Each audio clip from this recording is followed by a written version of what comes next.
Larry, Ex-Voto, would you like to introduce yourself?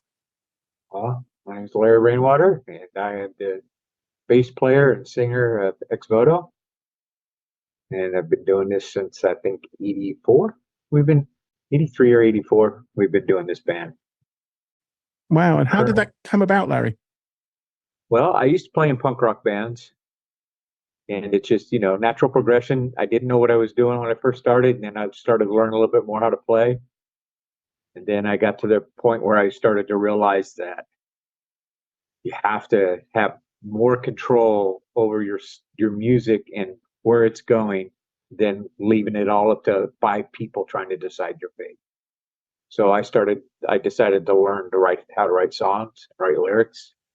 And I've always been the sole songwriter. I mean, we've had a couple songs here or there that guys would write. I had nothing against that, but I always tried to keep the thing pretty tight. So no matter what happens, all that work would not be down the drain. Yeah, that makes sense. Kind of the philosophy. I work with Linda's been with us since the very beginning. I tried to get her to come on this, but she didn't want to do it. No. And she's always been there to play all the keyboard parts and stuff. So it's worked out.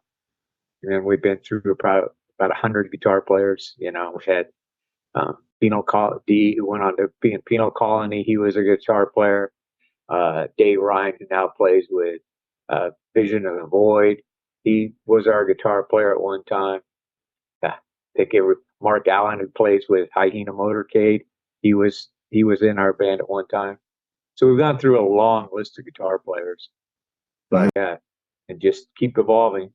And then the last album that we did, I played all the guitar on it just because it's kind of weird. I was in flux at the time, so didn't have anybody to lean on to try to, duplicate and elaborate on the parts I'd already written. So yeah, that was kind of a new experience for me to actually play all the instruments.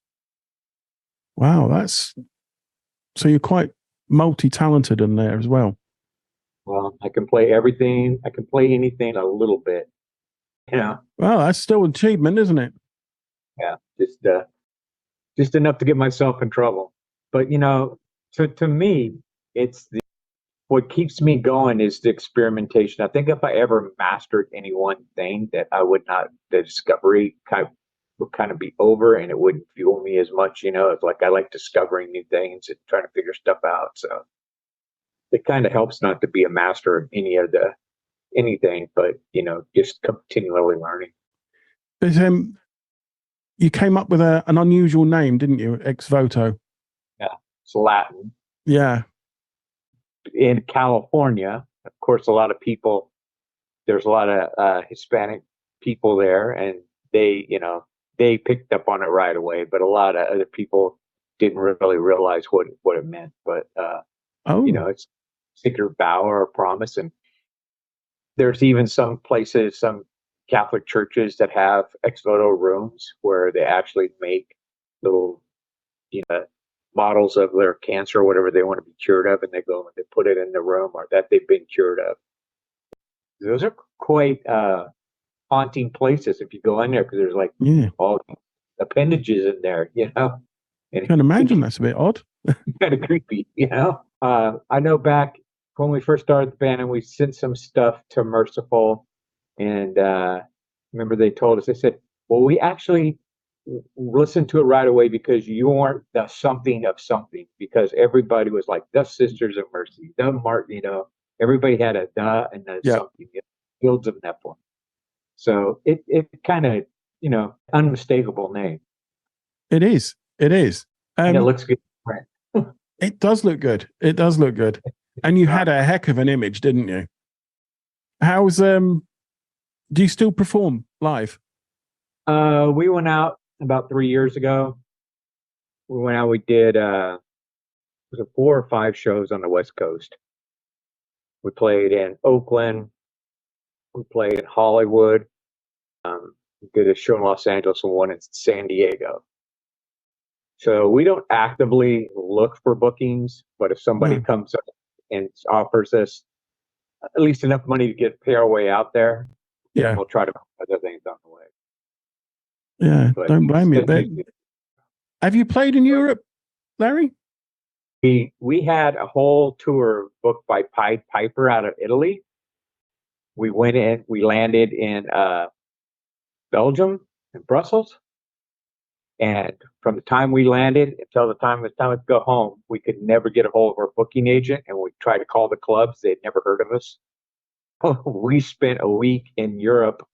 Basically, we drove driving around from one club to another because the booking agent wouldn't return our calls and there were no shows. We made the best of it. We had a vacation. This is a time when the Berlin Wall was coming down. Yeah. So we just made the best of it. No. And you've never done another one since? No. Oh, such a shame. I mean, we'd be glad to go if somebody asked us and could, pay our way there. But that's a lot of it too, is that we've never really had representation besides ourselves. And I am more into making the music than I am the business side of the deal. Yeah. So it's like, I just would rather concentrate on the music. So at the same time, the promotion and stuff doesn't get done that should get done, Yeah. And same thing with the music, putting the music out, I couldn't really see at times what could Cleopatra do for me that I couldn't do for myself? And why should that small amount of money that we do make off it, why should I share that with anybody if they're not really, can't do anything I could do for it? No, I don't blame you. Yeah. The drawback of that is that we didn't have the push or the clout, that comes with being affiliated with somebody like that. I always consider your music so good. I mean, it's up there with Bauhaus, Christian Death, and all the others. It's proper goth, professional goth, I suppose you could say. Yeah. It really is. I mean, the songs you've had and released are absolutely fantastic. I mean, the sound is incredible. I mean, I'm a massive fan of Bauhaus, but you took on Slice of Life. Right. And I actually prefer your version to Bauhaus. And that's quite something coming from someone who's a Bauhaus fan. I really do love your version. Was that your vocals, Larry? Yeah. What a voice.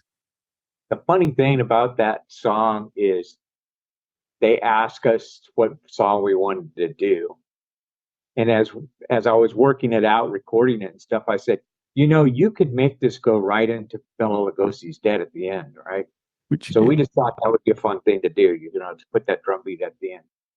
But I know I had somebody had commented to me before, it's like, well, why didn't you guys just do Bela Lugosi if that's the song we really wanted to do? And it's like, you missed the point altogether. It's like, we didn't want to do Bela Lugosi's Dead. We liked Slice of Life because it was at that point where things were changing in their band, and things were kind of going to, out of Bauhaus kind of breaking up. So, So I thought it was a good song to pick because it wasn't an atypical song to do.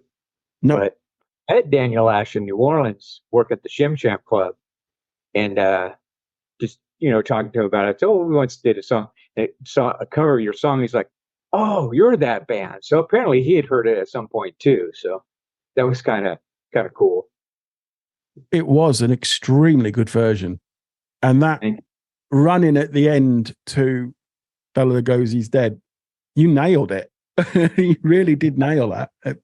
Spot on. Fun. Yeah, I thought that was clever. But your vocals, Larry, you have some really deep vocals, don't you? Yeah, it's I don't have any confidence in my vocals at all. I never have thought I was a good singer, and really? I still think I'm a good singer, but I think I find a niche where I could fit it into songs. I love your vocals. I hear people like Patrick from Community FK sing, and he has got such a brilliant voice, and it's just like, man, I can never do that, man. That guy, Patrick, he can sing, man. That guy's a great singer. But honestly, I think your vocals are absolutely brilliant. I really do. And it's one of the things that draws me towards Exvoto is your vocals. They are so good. Thanks. Yeah, they've really got to say almost a cliche. There's nothing more Gothic than your voice, your vocals. It's just it's spot on. And how's the image now changed when you actually do go on live? I stopped dyeing my hair black. But other than that, I mean, it's kind of the same thing. We're all in black, and we have that one video for IPI that where it's extreme. That was back in those days where it was like extremely, like everything was to 1,000%. It's like you got to have giant hair. You couldn't have just kind of giant hair and all that. So we've toned down, with age after that, but we still go out. I mean, how outrageous could you look when you're 64? Yeah, I suppose there is that. We kind of dress more like a Robert Smith now than we do, Christian Death. So more like the Cure, less like Batcave. Yeah, I know. A lot of people have kind of read that people compare the band with Christian Death, but I think you've both given something to the darker Gothic scene that is individual to you both. I don't think you are, they're like Christian Death. I don't think that. I think you are like Exvoto and Christian Death is like Christian Death. That you are two separate entities that probably go around in the same space, but you are very different to each other. Then too, it's like, what period of Christian Death are you talking, because at the beginning there, with Rick in the band and stuff, they were way more punk rock influenced than than anything else. And then later on, when, after Oz, then it kind of went into a different direction. Yeah. But I mean, I can see that. You can. But we started off the same. We started off as playing punk rock too, so we have a real heavy emphasis on guitars, even though there's a ton of electronics buried in there. If you took the guitar out of some of our songs, it would sound like completely different songs. It's just like I didn't know all that was going on under there. And your last album, that was what, 2006? That was like 2010 is when we did Antioch I think it was 2010. Can't remember now. Got it hanging on the wall. Let me see. Hang on. Not Doloroso? No, we have one more after that. I haven't seen that one. So we have this one. I don't know which camera am I on. This one. Yep, right that's here. it. Yep. This is, yes. This is Antioch. This is the last one that we did, and this look at me with my glasses trying to read. 2009 is when we started recording. I think we actually got it done by 2010. Wow. There's still, 2011, 13 years? I can't even count. Yeah. Wow. Yeah, I have a few songs, but I got married and I had 3 kids. At 54, I had my first child, Wow. So, okay. Yeah. So I have 3 kids. So that has taken up a lot of time. Yeah. There's a few songs that were written during that period, but not much. But now that the boys are getting older, it's like having more time. So I'm getting together with Patrick actually here in a couple of weeks, and we're going to start trying to suss out some more stuff and try to work up some of the stuff that I've been working on that we never really finished. And that will be Ex-Voto stuff. Yeah. Yeah. Because I mean, there's a period in there too where there's another band, the Stage Frights, which is like a horror punk band. Okay. That I played guitar in that band. So that happened for quite a few years in between there too. Okay. So is the plan then to release a new album at some point? Yes, at some point. Oh, that would be fantastic. That must please a lot of people. Once we get enough of them together, I mean, I think there are probably 3 that'll make the cut right now, but we need to get a few more. Yeah. Yeah. And is it still, you're still the same band that you were last time you played together, or has that changed since then? Well, yeah, it'll be Patrick Midnight on guitar, and Linda will play keyboards and do backup vocals. Spleen is no longer playing with us, so it'll just be us 3. Okay. That's still good though. I mean, that sound is still going to be there, isn't it? Yeah. I mean, I love that sound. So how have you got on with people? At the fans, do people contact you and say, what's happened to you? What's happened to you? Still, we have pretty good communications with, like, through Bandcamp and through Facebook pages and stuff like that. Yeah. But we did some Instagram pages and stuff, but I don't, can't keep up on all that stuff. It's like it starts being more about keeping up with the technology than doing the music. And it's like I don't have a certain bandwidth that I can use for music. I want to do it. I want to play. I don't want to be online trying to update websites and making little videos for TikTok and stuff. Yeah. So it takes up a lot of time. Yeah. We still get a lot of feedback from people, and it's really kind of cool to see some of the younger people that just find out about us, and it's like, it's cool to see their excitement. It's like, oh, I can't believe I've never heard this before. And it's like, well, we've been here. Yeah. Well, the thing is, I don't think your music, if you listen to it, if you're a young person and you pick up Ex-Voto album and you listen to it, it's not really dated. Not as such. It still fits into that modern style of goth, and it's still there. There is no date on it, is there, as such? No, not really. I mean, there's some songs that are a little more influenced by what was happening at the time, but it's never like a complete turn in direction.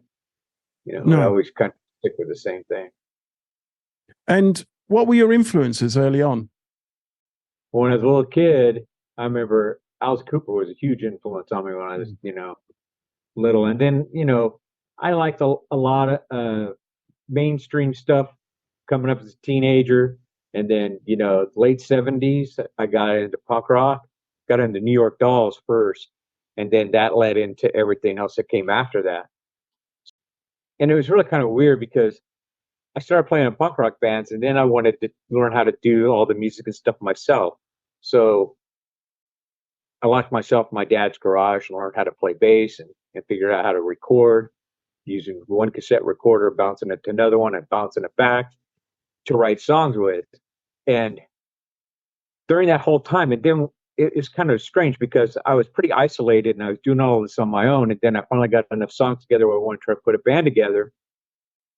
And I come out of the garage and there's other stuff that kind of sounds similar to what I was doing, but I'd never heard it, So it's kind of a weird natural progression, It's like I've had people say, well, they used to say, you guys sound like sort of like Sisters of Mercy. And I'm like, I never heard of Sisters of Mercy when I wrote almost the entire first album. I didn't even know who they were, So it's just kind of weird. I feel like the whole scene just kind of transitioned together, at the same time. From out of the punk into post-punk, and then some people got even darker, and some people got more poppy. But I just feel like it was a natural progression. Yeah, I think you're right. It just kind of almost like it just merged and happened without anyone really noticing. It just, before you knew it, there it was. Yeah. And I was the same. I was still am into punk, and I looked punk, and then all of a sudden I just started to drift the darker way. And I just found that more, I don't know, I still love the punk music, and even back then I still loved punk music, but for some reason I was more drawn to that aesthetic and that subculture of the darker side of everything. Yeah. And the music just, I don't know, there was something about the music that drew you in. Mm-hmm. I think it was the atmosphere that it put across, and I think it was the kind of the horror, I don't know, the dark side of everything, and I just think that was the appeal. Yeah. And I don't know, it had a lot more heartfelt emotion in it than angry emotion. And that's kind of a safer place, It's still introspective, but it's a safer place than the angry emotion. And I think that's probably what drew me more into, because I became more self-reflective. Like part of the reason I kind of stopped playing in punk rock bands is because my life was pretty good and I didn't really know what I was supposed to be so pissed off about. Okay, like I could see, like it made more sense to me for people from other countries because I saw that they had like more oppression and job as prospects and stuff were not as bright as they were here. And I just kind of, for a minute, and I turned around and I looked and I'm like, man, all these people in these punk rock bands are all from like really good families and they have it, but you know, they're out there screaming, you know, like the government's killing them. And I was just like, so it just kind of felt weird to me, you know, and Yeah. that was another reason I started going a different direction. But I mean, I love that aggression. I love that type of music, you know. I just went and saw Killing Joke. That's about a year Wow. ago, Wow. and I mean he's still on fire. Yeah, Are they? He's still got that aggression. He's still there, man. He's an odd-looking guy, isn't he? Yeah, yeah. I mean, all of them there, and you know they've got to be pretty old too. You know, they got to be in their 70s too. They have got to be now, haven't they? Must be. And yeah, it was kind of cool to go watch them play. Where did the time go, Larry? Where did the ages go, the years? I mean, it's just, you look at us nowadays and you look at these bands and then you see them now and you think, no, where did the time go? It's scary, isn't it? Yeah, and it's, you know, it's just like it really kills me, like even trying to listen to anything of popular music these days. It's like there's nothing to me that's like even slightly appealing at all. Nothing, you know. No. This modern music, it's just rubbish. Yeah. I mean, even the modern music in the 80s, the new wave stuff, at least it was put together and it was, you know, good pop songs and even like the grunge thing that happened in the 90s. But the stuff that happens now, I don't know. Maybe I'm just too old, but I don't get it. No, I feel the same way. There was bands like the new wave bands in the 80s that at the time I thought, ooh. And now I think I would rather listen to them than this new stuff that is just trash. Yeah, it cuts it, at least like those bands had like some artistic integrity to them. And now like selling out is the goal. Like that's the goal, is to sell out, and they're proud about it. They sing about selling out. Like it's the greatest thing in the world, man. You know, they need to be a sellout, basically. And they're proud of it. So, yeah, and I don't think they do it for the love of music, where that was part of the greatness about the punk and everything like that. It was not about, you knew you weren't going to be millionaires as a punk band. You did it for the love of it. And and I think that is still true with bands like yourself. You do it because you know you're not going to get rich from it. I mean, it seems like an injustice, but yeah, you know, you got to be realistic. That ship sailed a long time ago, you know? Yeah. You're not going to suddenly, after, you know, 40 years, all of a sudden be on top of pops. It's not going to happen. You know? No. At the same time, I mean, you can't quit, you know? I don't know how I'd ever, you know, be able to quit. It's just, maybe people just get tired of listening, but I'll still be doing it, you know? Because you're doing it because you love it. Yeah. That's the thing. So do you think you guys will gig again? I'm sure we could if it was the, you know, right circumstances. The biggest thing is now is that I don't have anything that I'm promoting. So for me to like pick up the check for the tour is like a no-go because I'm not going to make it on the back end. No. So we've had people that come in and like, you know, the last time we went to Oakland, the first show that we played there, the guy was paying us enough money that it paid all our way there and our hotels and everything there. And then once we had that, okay, we're good. We can get here when we get back home without having to worry about money. And then we added the other shows. So they keep trying to get us to play in Mexico because apparently, you know, we have a pretty big following in Mexico. Yeah. But the guitar player, he's not too keen on it because the whole, you know, it's not a very safe place right now. No. I know I interviewed a band from Mexico and they said, you know, you go to work every day and hope you get there. I mean, there is a good music scene out there in Mexico now. And there's some good bands coming from there. I mean, the one in particular that I know kind of more personally is Eggvan. Have you heard of those? No. They're really good. There's something different. They perform with their goats' heads on. Okay. Which, funnily, they did say in an interview that they did kind of think about it afterwards and think it's a bit hot in there. But once they started the image, they kept it going. And the other one said that's why he's always so angry when he sings, because he's so hot. But, you know, nice lads. Yeah. Great music. It's different. It's loud and it's different. I'm not sure where you would put it if you were going to pigeonhole it into a genre. I don't know. It's kind of goth. It's kind of metal. It's a bit of industrial. It's kind of the whole bit mixed in together. Works well. Good.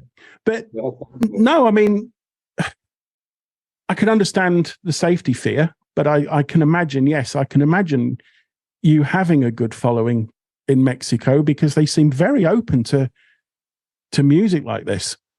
I think I'm trying to remember the promoters. I think they do a club called Terminal in LA, and they do some stuff in LA. But the funny thing is, they've never asked us to come play their shows in LA, just the ones in Mexico. So, that's a bit odd.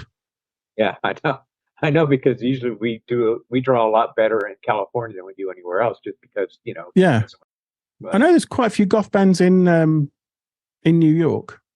Yeah.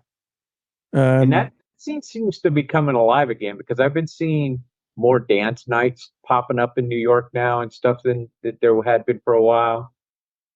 I mean, because for a long time there was the bank, and I'm trying to remember what the other club was that had been there for like ever, and then they finally went down. But now I see stuff starting to happen again there. Hopefully things pick up. Yeah. Hopefully they do. But overall, so fans can expect a new album at some point. Yes. I can't say when, but no. One train. It's something they can hold in their heart ready, that at some point there is going to be another album, and that's something I look forward to as well, Larry, because I mean, you guys, you really are such a great band, and I don't know how you haven't been more taken in. I really don't. I don't get that at all. I've heard that several times in my lifetime. It doesn't make sense. It doesn't make sense. I mean, all the crap that's out there, you've got a great band, and you're not the only one. There's a lot of you out there that are such great bands and have nowhere near the recognition that you should have had. I mean, it's not just the music, because I like the music. There's talent, there's songwriting, there's the music, there's the performance, the images. It's everything. You've put everything into a brilliant package, and then where's the recognition? It's an injustice. It really is. It really is an injustice, Larry. It's I got to say that to you, because that's how I feel. Well, I appreciate that sentiment.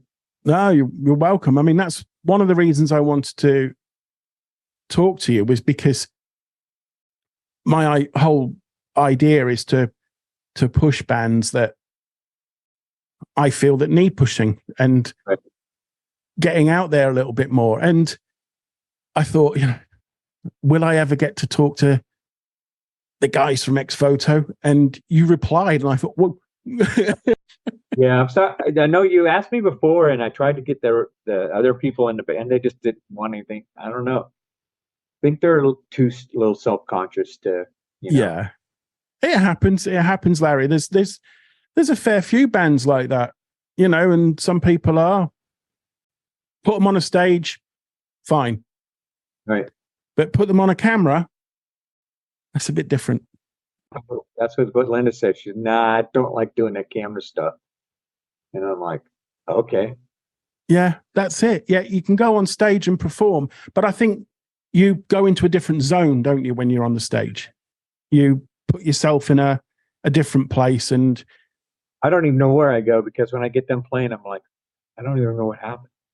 no, exactly. I can understand that. I really can. And I play all the songs. Do we play all of them? Yeah. It's like I just have like almost no recognition of what even happened. But it's a little bit like walking down the street, isn't it? Sometimes you get home and you think, How did I get here? how did I get here? I don't remember walking past that or that. You kind of go into that little, I don't know, it's like a private little zone, and you just on autopilot. But putting yourself in front of a camera, it's a little bit different. So I can understand that. But I do appreciate the fact that you have taken the time for this. Well, I have to do every day. Like, I was on a call before this call. At my job, I'm a regional equipment manager for an AV company that, we do big productions and stuff. Oh, wow. Okay. We have a bullpen that we're all in on a call all day long for 8 hours a day. Everybody's on the same call because we're all over the United States. Yeah. But on the call, it's like we're all in the same office. Yeah. To me, to be on camera, it's like I've gotten very aware of what I'm doing at all times, making sure I'm not picking my nose or something. Yeah, 'cause that's something you don't want to do. So to me, it doesn't really bother me anymore. But I can see, if you're not used to it, it can be quite, unnerving, sitting there seeing your face on the screen the whole time, Definitely. I mean, I don't look at myself. I push myself further down the screen so I can't see it. Larry, is there anything else you'd like to say? Well, thank you for reaching out to us. More than welcome. Any push that we could get helps, just like from what you said too, I feel like we've been ignored a lot of times. Yes. It's just like, but we still exist. That's the best revenge, right? Is that you're still going, no matter what, no matter how much people try not to acknowledge your existence. But yeah, I just, look out. We don't have a title for the album. That usually comes sometime during making the songs, and I'm sure it'll be something that has nothing to do with anything of the record, just like all the rest of them. But I have a tendency just to pick words that I like the way they look, and then figure out what they mean, Yeah. So, but yeah, it's coming. It'll just be a while, and they'll probably put out. There's a couple remixes that we've been working on, and maybe somewhat of acoustic versions of songs, and those we'll probably just throw out there as they happen. Oh, that'd be good. And it's something for people to look forward to. Well, that's why I don't know. I release a lot of lyric videos so there's something constantly coming out, so there's always something new. Some of those videos are kind of weak, but I mean, they're just there for the lyrics, really. Because a lot of times I have a lot of people ask me, do you have the lyrics for this song? And the joke is, because I forget lyrics a lot during performances. So the joke is, do I have the lyrics to this song? I don't know. Do I know them? I'm sure I don't, but they might be written. That's brilliant. I love that. Many times that I've just had to, I just would go blank, and I'd have to ad-lib the whole, and I'm sure there's probably people in the audience going, that's not the words of that song. That's not the words, yeah. Yeah. Where's he going with this? Normally it's just one or two lines, but. Yeah, but I think that's what makes you. Yeah. And I'm sure fans love that. It's the fact that they almost expect it. Yeah. That's brilliant. It really is. But no, Larry, honestly, it's been an absolute pleasure to talk to you. Thank you. And thank you for all the music over the years, because it's brilliant. Well, thank you for listening. Thank you for being no problem at all with that. No being problem. The light in the dark, Yeah. But honestly, absolute pleasure talking to you, and thank you for taking the time, Larry. And I will do my best to push this out there. All right, and we'll contact when we get ready to do the record. We'll hit you back and see if we can't talk again. Oh yes, definitely. That will be no problem. That will be a definite yes from me. So don't worry about that. Cool. All right. That's brilliant. Thank you very much, Larry. Thanks, Mike. Thank you.